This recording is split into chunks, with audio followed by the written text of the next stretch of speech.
I have a buddy in Australia. His name Ricky Mack. I think he's one of the greatest animal guys on the planet at the moment. He's like the real Steve Irwin. Like if Steve Irwin was reincarnated, it's Ricky Mack, or like, there's another guy called the Barefoot Bushman.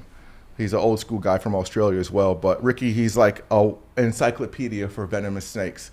He's younger than me, but when I get to hang out with him, I can watch him. Like I think I spent like 19 days in the outback with him and like driving in the car, sleeping on the side of the road. And for like the first 7 days, I didn't touch a snake because I was so fixated on how he was catching them, how much he knew. And I would just watch him, how he holds the tail, how he would explain things, how he tracks them. And then when I got a little more comfortable, then I started, mimicking what he was doing. He's like, hey, mate, you're holding it too high, you're holding too low, move here, move there, So I'm just a student to the game.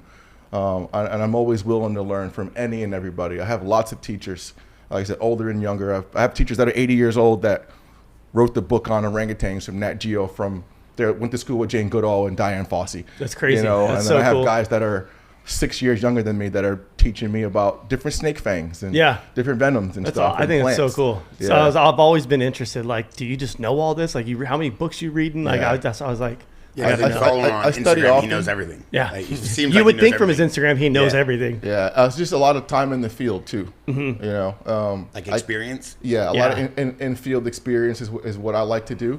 I've read tons of books. I've watched millions of hours, probably not millions of hours of videos, but tons of hours of videos.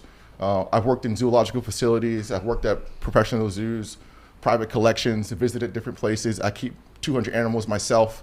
I've done veterinarian work, but it's never enough. It's never like I'm at the peak. I have to keep going.